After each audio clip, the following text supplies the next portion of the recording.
On Trendz today, NYSC finally responds to allegations of withholding Corp Member Raye's certificate over dissent.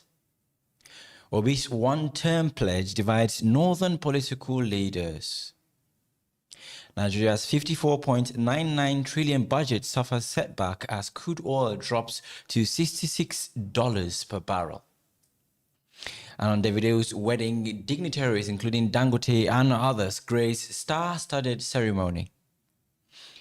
Hello and welcome to today's episode of Trendz on LJE, where we dissect trending leadership, economic and justice issues to provide lasting solutions in Nigeria, Africa and the globe. I'm your host, Mohammed Sule, and of course joining me are panels whom I shall be introducing after the break. Stay tuned. Hi guys! So I came across a studio here in Abuja where you can just walk in and shoot any video of your choice, podcast sessions, talk shows, and even live programs. They have beautiful colored lights. You can choose the one you want. They have teleprompter in case you want to read from a script. You can bring in your guests or someone you would love to talk to. You can do football gist, celebrity gossip, cooking show, music countdown, political gist, real estate palaver. Just that dream show you would love to do. Guess what? When I came in, they even made smile touch-ups on my face. Within 1 hour of my shoots, my video was ready. They have different bonanza packages. Starting from as low as 10,000 and above, you can get your video instantly or in less than 24 hours. Please, check their contacts and address on the screen. Welcome back from that short break. This is still Trendz on LJE, and joining us today is our devoted panel. Thank you for making it once again, Mr. Shedrack Oka, a development strategist. You're welcome to the studio. Thank you for having me. All right. And of course, social commentator Miriam Gamaliel, you're welcome to the studio today. You look amazing. Thank you. All right. So, very important issue here. The National Youth Service Corps, NYSC, has responded to claims that it withheld the discharge certificate of Corp Member Ushirita Ogwamaye, popularly known as Raye, due to her criticism of the government. In a statement, the NYSC management dismissed the allegation as unfounded and false, explaining that Raye's service year was extended by 2 months because she failed to attend the mandatory April biometric clearance. The scheme clarified that this action was the standard disciplinary procedure applied uniformly to all Corp members who failed to meet the clearance obligations. However, Raye has disputed the NYSC's account, alleging that she was deliberately prevented from completing the clearance process. The issue has reactions from prominent Nigerians, including former Vice President Atiku Abubakar and human rights activist Omoyele Sowore, who have publicly condemned the NYSC's decision. Quite a crucial issue here concerning Raye and the NYSC, Mr. Shedrack. The NYSC explanation for withholding the certificate hinges on a breach of disciplinary protocol. How does this discrepancy between the NYSC's account and the Corp members' version of the same event impact the public trust in institutional fairness and accountability? Well, how do I respond to this? Ordinarily, in those days, teachers used to be second to God. People around the educational institutions, like in this case now the NYSC, whenever they speak, we're supposed to just believe them. But unfortunately, things have deteriorated where people now play politics, bow to the whims and caprices of those in authority, especially political leaders. Very, very unfortunate. It is not the first time we are seeing, Corp members dabbling into issues that has to do with politics, right. As in this case with criticism from the young lady. Also, the young lady is not not a teenager, not a child or a toddler that would run to the street just to discredit NYSC, knowing fully what the implications will be if she was telling a lie. So in this case now, we are left to believe either the NYSC board or the young lady. Where I can tell you, Nigeria today, Whether or not the lady is right, we will just go with her story, Right. because government institutions have been failing the people for quite too long. I can tell you that Omoyele Raye himself has no NYSC discharge certificate, because in 1993, 94, about 95, 96, when he went to serve in Yobe State, because he granted a news report against the government of the day as an NYSC news reporter. His certificate was, confiscated till date. Abacha, being a military dictator, is dead. NYSC have refused to give him his discharge. So it's not something strange. But the only thing that is very unfortunate is that are they trying to take away our freedom of speech? What did the lady do that was very wrong? She complained. Naturally, what she said, in fact, it was after she, made her complaint that they responded on the minimum wage for Corp Member. So why punish her, just for criticizing, whoever as a leader? Nobody's above the law. Right. The NYSC, of course, have a protocol guidelines that if you, for misconduct, you could be penalized for that.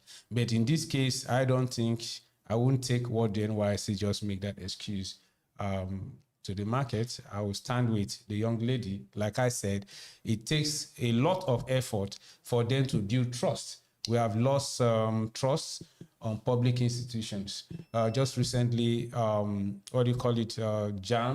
had technical glitch, borrowing from INEC. WIAC also did the same, and we are still battling with that. All of this doesn't portray us very well. I think they should do better. They should please separate between politics and governance. They are called to be accountable to the people that they serve. They should leave politics for politics. The president is not God that will not be criticized. If he does something that is wrong, every citizen has the right to criticize the government of the day for failing to meet up to their own expectations, because we gave them the mandate to govern over us. So the NYSC should not look at this very strange. But what they are trying to do is to just do what they call eye service. And of course, your tenure will soon be over and you are gone. Don't destroy the institution that you are called to serve. Thank you very much. Over to you, social commentator Miriam Gamalia. The social media was abuzz when Raye came on board to criticize the government, and now she's facing this particular issue. To what extent does this stop other people on social media from coming out to air their opinion in fears that something like this might happen if truly Raye was right? They said as citizens, we have the freedom of speech. Right. And I think if something is not going wrong, is not going well in your country, you should be able to speak up, to say, see what is happening, this is not going well, and seek for it to go well. You get? So now, Raye has come out, she has spoken since March, and today she's still facing the punishment of what she did that wasn't even wrong. Because to me, I don't see anything wrong in what she did, but till today, she's still facing it. Now, they are withholding her NYSC certificate, saying it's because she didn't come for thumb print and all that. Okay, now she's saying that she came for thumb print, she attended CDS, but the LGI prevented her from what? Thumb printing. So have the government now gone to verify that her claim instead of just sweeping it under the carpet and just saying that just believing only one side and not looking into her part. Now these things and other things will be happening, and you see that Nigerians will be scared coming out to talk tomorrow, and everybody will just be like dying in silence, and that is not nice, that is not good. I think Nigerians should have that freedom, the real freedom of speech, and not just saying that you have the freedom of speech, then when you want to talk, they'll shut you up. Because normally we'll go out to interview people, and you see that people are scared to talk. People don't come out to say, this is our problem, this is what we are going to, because they are scared that tomorrow they will talk, they have shop, they have businesses, they'll come and they'll close down their businesses. And that is where they feed from. I think our government should sit up and turn a new leaf. Thank you very much for that wonderful response. And our next story, Obi's one-term pledge divides northern political leaders. Peter Obi's recent pledge to serve only a single term if elected president in 2027 has created sharp divisions among political leaders, elders, and youth movements in northern Nigeria. The promise, which Obi made to assure that the electorate of commitment of his north-south zoning arrangement has been met with both support and skepticism within the region. Some northern political camps view the pledge as a sincere effort to secure a peace power transition in 2031, while others dismiss it as a ploy to get northern votes. Critics, including the Speaker of the Arewa Youth Assembly, have publicly expressed a lack of trust in the promise, referencing past instances where similar pledges were not honored. This has led to a strategic political debate within the North on whether to support Obi or President Tinubu, who also has 1 term left to serve. Right, first question, Mr. Shedrack. Peter Obi's 1-term promise, again, is a direct response to the politics of zoning. What are the potential short-term and long-term implications of this pledge on the political calculus of the North? And does it genuinely address the region's concern about power transition? This is very controversial because Nigerians rank among the most intelligent people in the world. But when such debates throw up like this, it reduces us to, some level of lack of literacy. It's very appalling that the North should be concerned about 1 or 2 term presidency than what quality governance should be to them. It is very insulting for somebody to be making reference of Jonathan, making reference of Obasanjo and co. In the first place, it was abuse of power that Jonathan should be forced to agree to doing 1 term. It's a violation of the Constitution. In the first place, some state agents gagging Jonathan at the time, knowing fully where he only came up, his presidency was that of chance. Child of necessity. After the death of Yar'Adua, completed that tenure, and constitutionally he was, entitled to running. So why gag him in the first place to 1 term? So that was even wrong. So making reference to that is tantamount to making reference to illegality. And then secondly, I think trying to do what is normal, what is lawful, what is legal, and what is sensible, offends the demon in some people. What Peter Obi simply did or said he was going to do is something that is supposed to be normal. The Constitution in the first place did not confer 8 years on anybody who is running. It's 4. 1 term, 4 years. It is not 8. It is 1 term, 4 years. Why should we be talking of second tenure when somebody have not delivered in the first tenure? It is this lack of leadership, just like you see with Bola Ahmed Tinubu, who started campaigning from the first day he came into office. It just showed you that you are not ready to work. You don't know what to do. Civilized economies, we've seen David Cameron threw in the towel, and resigned over Brexit. Less than a tenure, he left. We've seen a lot of people like that who resigned. So if a sensible Nigerian who said 4 is enough to make things happen, if 2 years, it just less than 1 year, late President Muhammadu Buhari destroyed our economy, took us 40 years backwards. Tinubu came up with all the mosaic, touches that was boasted he was going to, but some of us, because he said he was going to continue where Buhari stopped. But not only did he continue, he overtook Buhari in less than 2 years. He has turned our economy into comatose. So if 2 years is enough to make Naira from 180 Naira where they met it under Jonathan to 1,800 as it was at some point, over 2,000% increase. So 4 years is just enough to bring it back to 180. So what are they talking about?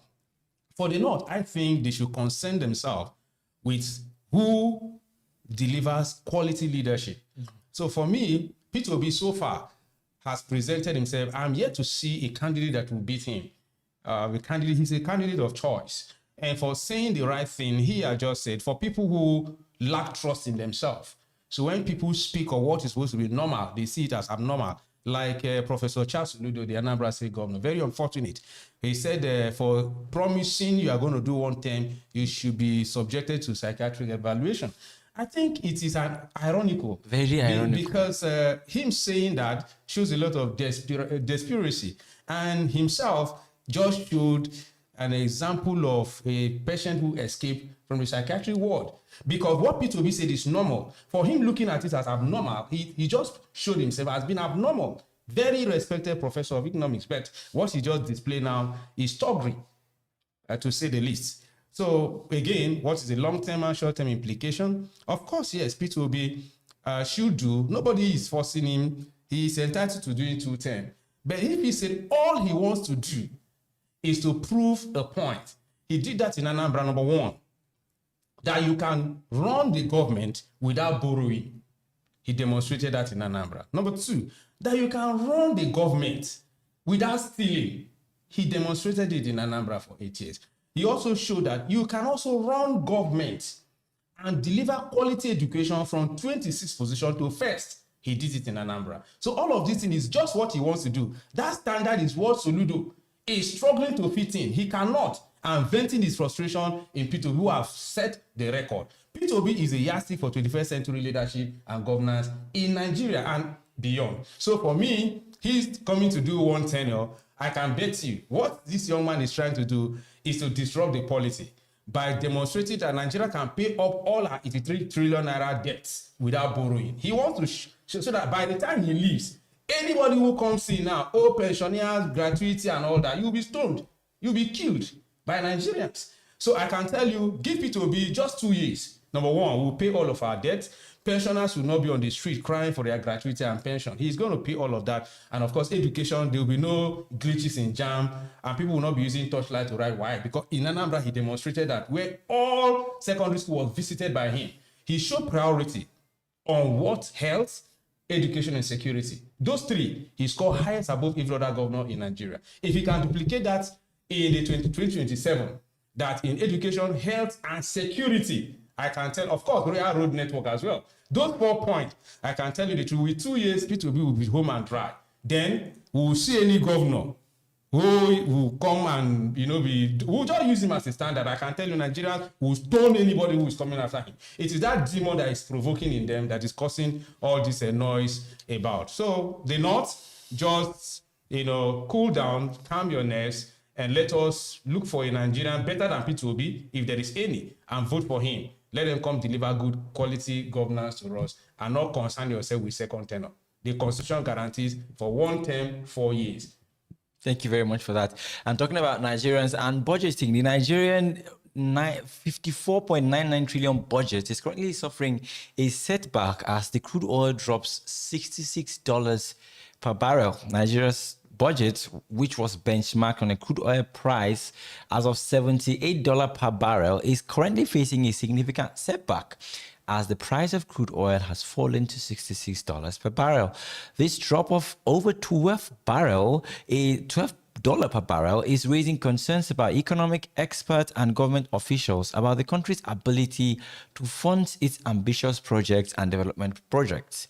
The federal government has relied on a higher oil price to finance its planned expenditures, particularly in infrastructure, education, and healthcare, you mentioned. The Minister of Finance and Coordinating Minister of Economy, Mr. Wale Edun, has called for calm, stating that the government is exploring alternative revenue streams and implementing cost-cutting measures to mitigate the impact of this current price drop. It's back to the leadership issues you mentioned, sir, because currently I see the government trying to struggle, or do you think there'll be another borrowing to mitigate this issue? Well, they say the weekend that will be very pleasurable is known on a Wednesday evening. Right. What are we expecting from Mr. Borrower, the debtor-in-chief, who is Commander-in-Chief President Tinubu? He will just go in a borrowing spiel, even if crude oil is sold for $200 per barrel. He will still borrow because their intention is very, very, very obvious. They are not borrowing to develop Nigeria. They are borrowing to swell their pockets, and service their cronies. It is evident in what we have seen so far. But what is even amazing for me is not to comment on the shortfall for pricing crude oil and the implication it has for the nation. What is more worrying is the fact that the 2024 budget is still being implemented. It was only in April that the Senate passed, the resolution to extend implementation of 2024 budget to December 31st, 2025. So we have two budgets at this moment. As at last year, we had two budgets, 2023 rolling up to 2024, and now in 2025, we are still implementing 2024 budget. So they are talking about 2025 budgets and the shortfalls, where we are still we have 2024 budget and appropriation bill with us, with the Senate extending implementation to 31st of December 2025. So it is very, very comical and laughable. Of course, the government will still go borrow for our grandchildren. For me, I've just been praying for P2B. The only reason I want is I'm not a member of Labour Party. I'm not from his state. I'm not from his region. But I see a Nigerian who will come in and not borrow, who will not come to steal, who will not come, to starve pensioners and all of that. It is only when somebody who has this humane gesture come into the office that Nigerians will get it right. But for Tinubu and co, of course, it means more borrowing. What this just means is more borrowing. Before you know it, I saw Akpabio walking with a walking stick. So I don't know, maybe he's sick. Once he drops that walking stick, I can tell you what will follow next is to, approve borrowing spill for the president. And then of course they have that created a legitimate reason for them to borrow. Let them just keep borrowing. This is a borrowing president, a borrowing Senate, borrowing economy, and Nigerians have nothing to show for it. Pensioners are still being owed. People are still being starved. The price of food have not changed. So we don't seek anything different. It doesn't make any sense for Nigeria because when it was at 88, we were borrowing. So now it dropped to 66. Borrowing continues to 2027. Thank you. We now conclude on an entertainment note. The highly anticipated wedding of Davido and Chioma tagged Chivido 2025 has finally taken place with a host of prominent figures in attendance. The event, which has been the subject of widespread media attention, has drawn dignitaries from various sectors, including politics and business. Videos and photos from the star-studded ceremony showed guests including Davido's father, Adedeji Adeleke, and business mogul Aliko Dangote arriving at the venue. The wedding is expected to be one of the biggest social events of the year, celebrating the union of the music icon and his bride, Miriam Kamalia. Marriage is a beautiful thing, and social media has a buzz with this issue. For you, what does this mean? Because I see a serious-minded businessman like Dangote in a wedding such as that. I mean, what's up with that event? First, I'll say congratulations to the couple. Davido and Chioma for like 2 years now. Their wedding has been up and up on social media. 2023, they did their court wedding. Right. Then in 2024, they did a glamorous traditional marriage. And now they're doing their wedding. So I'll say congratulations to them. And I pray the marriage will last. Right. Now, for networking, you talked about dignitaries. Of course. Davido, yeah, he's privileged. His father is well-to-do and he has made a name for himself. Not minding that his father is well-to-do, he hustles. He has that hustling spirit, you get? So now for dignitaries coming to it, because of the networking that Davido has created, he has made friends, his father has made friends, the father has made name, and the friends, everybody is there. So I think that if you're able or if you're opportune to be there and you get a gig or you get somebody that will lead you man to man, right, person with no person, you'll be up there. But there's been a lot of issues with Davido, fidelity, infidelity, other related issues. But this doesn't stop Chioma from marrying him. What would you say is the major attracting factor? Okay, first, Davido has money. Okay. Once a man has money, you can keep a woman. Oh. Yes, that is the... All right. But there are some things that a woman won't take, like recurrent infidelity, cheating, and all that. But once a whole lot of girls, once this guy has money, be like, he get money, he's a celebrity, I can endure anything, and they will just be going. What do you make of the issue, Mr. Shedrack? Well, let me start from where Miriam stopped. To the contrary, I think that is what makes Chioma very different. I think these two people, they are very lucky. Right. Beyond the stardom, Davido behaves himself as an everyday guy. Right. An everyday guy. He's a third generational rich kid from their grandfather, his father, and then himself. And then he didn't rely on the father's wealth. He has been saying it, music made him poorer. that if he had to rely on his father's heritage, he would have been much richer. And that is true because I saw a publication on what you call, Nest of King. Right. They were just playing on that, and I saw his elder brother was worth maybe 8 times more than what Shed was given to him on his father's wealth. So he was right to have said that. But then he's he behaves himself a natural guy. Right. He did not allow stardom to becloud him. He carried himself very well like a everyday regular guy. Marriage is not a union between two perfect people. Right. Marriage is a union of two understanding people, understanding imperfect people who every day believe in perfecting their union. And of course, till death do your part. So it's an everyday learning curve. So for me, I wish them well, more understanding. It is understanding. It is not love that keeps a marriage. It is not money that keeps marriage. We see billionaires' wives cheat on them. We've seen poor families, they still cheat. I will see handsome guys and beautiful girls, beauty queens still cheat. What keeps a marriage is not love. What keeps marriage is understanding. So I hope that they understand themselves, take their marriage off their line, and so that they can, treat themselves very well. In terms of dignitaries that attended the wedding, when the video was born, it was rumored that Dangote drove him from the hospital to the house. Dangote has been a family friend of that. Dangote drove the video when he was born from the hospital to the house. So it's a relationship between both parents that have spanned over 40 years. They've been friends. Davido and Dangote's father have been friends for over close to 40 years. So it is not surprising that they pulled all of those dignitaries in the first place. The grandfather was a senator. So it is not just this family that maybe before their fathers, their grandfathers were well-to-do. And of course, being an entrepreneur, it's not surprising. Governors will have to come because I can tell you most of these guys in the entertainment industry generates, grant more employment than some lazy governors today. So for all that he represented, contributing so much in pulling youth off the streets, so he ought to be celebrated. P2B once said just recently in a book launch of Great Igbenedion that is the entrepreneurs that deserve national honors, not politicians. I think people like Davido and co, for what they have contributed to Nigeria economy, deserve, the OON or CFR national award. Because without them, I can tell you, youths will be carrying arms all over the place. They make people less hypertension without drugs. You listen to them, they make people feel Tinubu is working.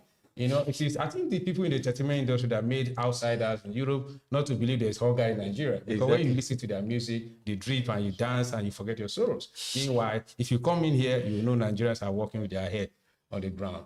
Thank you so much, Mr. Shirak. That was amazing, truly. Thank you so much. And of course, Ms. Miriam Gumale, thank you so much for making it to the studio today.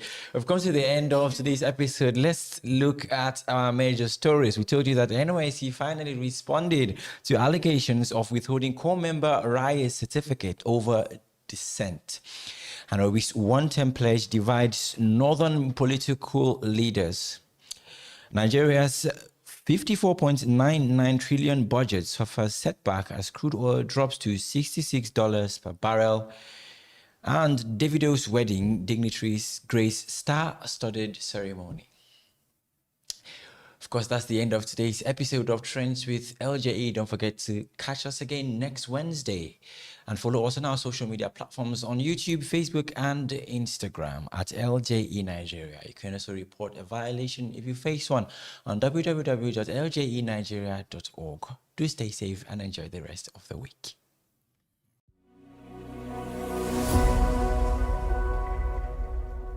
Hi guys! So I came across a studio here in Abuja where you can just walk in and shoot any video of your choice. Podcast sessions, talk shows, and even live programs. They have beautiful colored lights. You can choose the one you want. They have teleprompter in case you want to read from a script. You can bring in your guests or someone you would love to talk to. You can do football gist, celebrity gossip, cooking show, music countdown, political gist, real estate palaver. Just that dream show you would love to do. Guess what? When I came in, they even made smile touch-ups on my face. Within 1 hour of my shoots, my video was ready. They have different bonanza packages starting from as low as 10,000 and above. You can get your video instantly or in less than 24 hours. Please check their contacts and address on the screen.